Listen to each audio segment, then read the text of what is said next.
Welcome to ASTR1003 Astronomy in Space. We are the team that's going to be teaching you this course, and in this video we'd like to introduce the whole course, introduce ourselves, explain what we're going to cover and how the course is going to work. Now, the bulk of this course, we acknowledge, has been filmed on the traditional lands of the Ngunnawal and Ngambri peoples, and we've been privileged to learn, teach, and enjoy the lands of which are theirs. So I'm Professor Paul Francis. I'm a Professor of Astronomy here at the ANU at Mount Stromlo Observatory. As you may be able to tell from the accent, I grew up in England. I'm infamous for talking way too fast in an incomprehensible Pommy accent. Luckily, in videos you can always slow me down. I did my PhD at Institute of Astronomy in Cambridge on analysing new ways to use artificial intelligence to analyse quasar spectra. Since then I've worked at the University of Arizona and for many years here in Australia. I'm famous, or infamous, for discovering that in fact most black holes are pink. Tell you more about that later if you like. Discovering a new class of object called Lyman alpha blobs in the early universe. And I've actually got rid of 90% of the objects in our solar system. Most of the objects in our solar system are comets, and I was able to prove that actually there were 10 times fewer of them than anyone thought previously.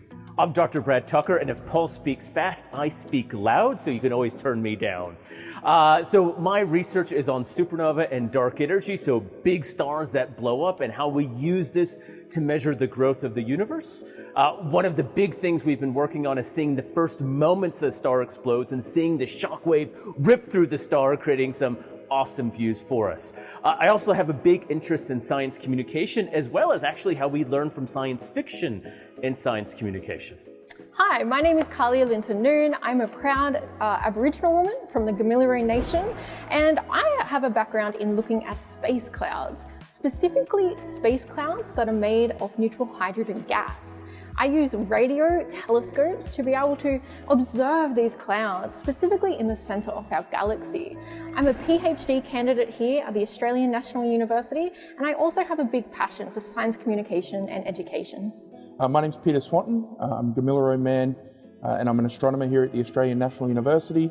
And my research interests are around understanding traditional Aboriginal sky knowledges through a scientific lens, and the ways in which we can safeguard those knowledges going forward, including the idea of dark sky preservation and the night sky as a natural resource.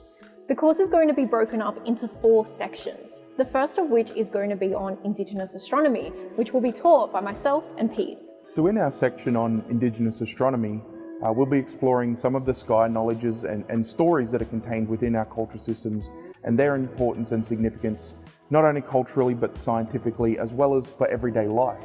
We'll also be exploring the ways in which you can look at the night sky yourself through telescopes, and the way in which we as researchers look at the night sky through our telescopes as well. Now the second, third and fourth parts of the course are taught by me and by Brad. The second part of the course is on planets, asteroids and comets, so the little fluff that goes around the sun. And we're going to try and understand why it is, how planets were formed, why in some ways they are so similar, so different. We're going to talk about killer asteroids from space, and could we actually colonize space? In the final section of the course, we're going to be exploring space technology, and space travel. And it's a little bit more than just talking about rockets. We're going to have to talk about a whole bunch of areas of science and research that we really haven't focused on, from economics to law and medicine, and everything in between. Will we go to the moon soon? Are people going to live on Mars? Is there a future for us mining asteroids, or could we ever travel to another star system? These are some of the concepts we're going to explore in this final section. And while for the majority of this course you'll see the 4 of us in front of the ANU studios, we'll be exploring other facilities at ANU, Mount Stromlo Observatory, the beautiful Siding Spring Observatory, some of the other facilities, and also having guests from various areas that will help us understand these concepts that we're exploring, and visit some of the best and most iconic places to understand astronomy and space on this continent. Now, as well as the 4 of us, there are 2 more crucial members of the team who you're not going to be seeing so much of because they're usually behind the camera. We are the people behind the camera, and my name is Raphael. My name is Tang Yao. And we are a media staff from the ANU, and you may see us here and there behind the scenes of this course. We've been hard at work with these guys in the studio and around Australia at filming this amazing content, which we hope you guys enjoy. And let's high five, man. Okay, so let's show you how this course is going to work. Now, when you click on the course in Canvas, you'll come to the home page right here. And you can pretty much do the entire course by clicking on the links here. On the right, you will see upcoming pieces of assessment, and down here in the table, you will see the different weeks of the course and what you should do in each week. You can also click on modules over here, and that will again show you the different weeks and all the activities in each week.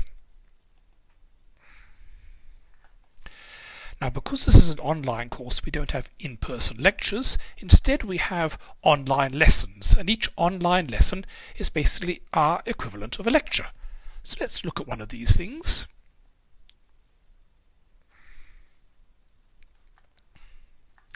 So this is the online lecture.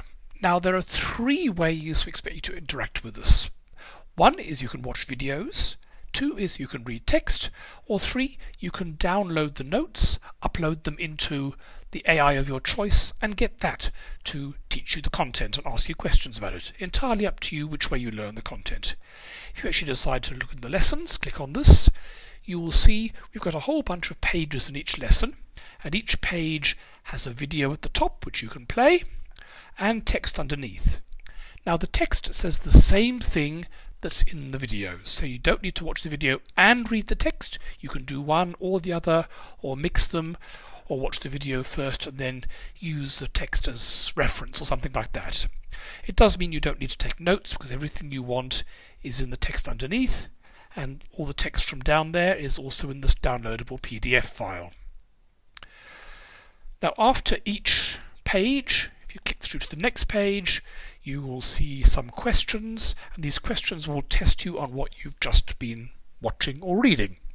These are not worth marks, it's purely to help keep your brain working and not just zoning out as you go through everything. And then you can go on and see the next video, the next questions, and so on until you finish the section of the course.